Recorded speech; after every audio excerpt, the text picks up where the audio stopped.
that. Let me go across to Sanika, joining us with very interesting articles that have been written by senior political analyst S. Gurumurthy, ideologue. What has he said in these two articles, Sanika? Tell us a little bit about that and why what India has said today is significant into this Wuhan lab leak angle.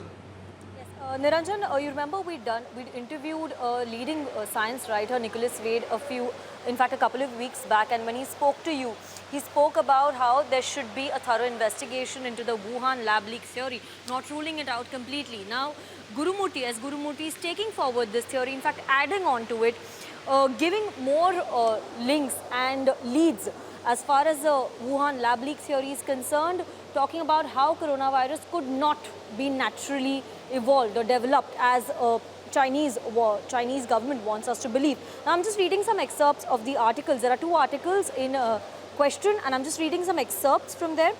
Gurumurthy writes that as a disciplined science writer, Wade talks of only benign leak of the deadly virus from Wuhan Institute of Virology, but many see sinister designs behind the construction of the evil virus at Wuhan Institute of Virology. He's quoting the Brazilian president, Jair Bolsonaro, who said that coronavirus is a bio-war weapon and COVID-19 is a bio-war. Now, this statement had been made by the Brazilian president because Brazil has 10 times the death rate that we witnessed in India and 3 times more infection rate. Another report that S. Gurumurthy is citing in his article is about a fact sheet in January 2021 from the US State Department under the subheader Secret Military Activity at the Wuhan Institute of Virology, which says that the US has determined that WIV, that is Wuhan Institute of Virology, has collaborated with Chinese military on secret projects engaging in classified research, including lab animal experiments since at least 2017.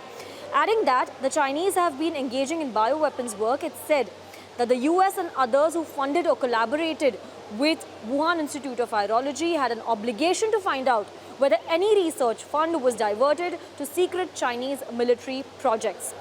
More articles that he's quoting, Gurumurthy is quoting, is a Begin Sadat Center paper that says that the US had been able to get a source from Wuhan Institute of Virology directly, and that another Chinese scientist had defected to an unknown European country with information on the military side of Wuhan Institute of Virology. The study also quotes David Asher, who led a Department of State investigation, as saying that WIV has 2 campuses, surprisingly adding that it was known to the Indian authorities for years.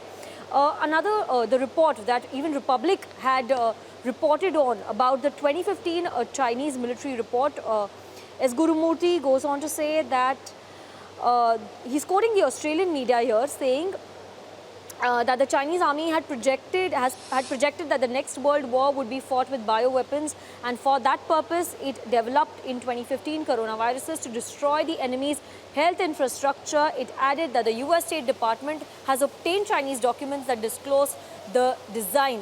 What Gurumurthy is concluding with this is that Wuhan Institute of Virology is mixed up with heinous work. Now, these are the links that he's drawing between the Wuhan lab and PLA, the Chinese military.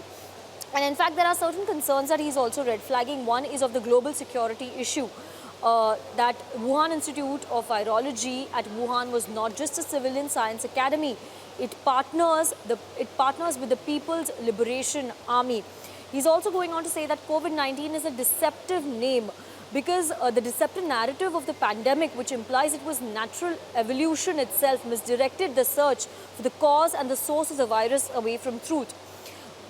2 more interesting points that Gurumurthy has highlighted. One is of Bat Lady, who is Shi Zhengli, who is a scientist at Wuhan Institute of Virology. Now, he's quoting Nicholas Wade as well, saying that she mounted frequent expeditions to the bat-infested caves of Yunnan in southern China and collected 100+ different bat coronaviruses in November 2015.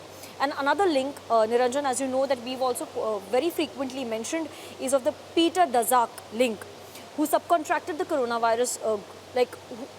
When talking about the Peter Daszak link, we talk about these questions that arise, like who subcontracted the coronavirus grant to Xi Jinping, Peter Daszak, who praised her for developing more than 100 bat viruses that could not be vaccinated against, and who got the scientists to sign letters saying it could not be a lab leak. It was all Peter Daszak, is what S. Gurumurthy is saying. And Niranjan, we're keeping a close track on more and more developments, because now we know that US President Joe Biden has also said that in 90 days, the report that he accesses, the report that will be submitted to him by the US Intel Department, he will make sure that this report is being made public.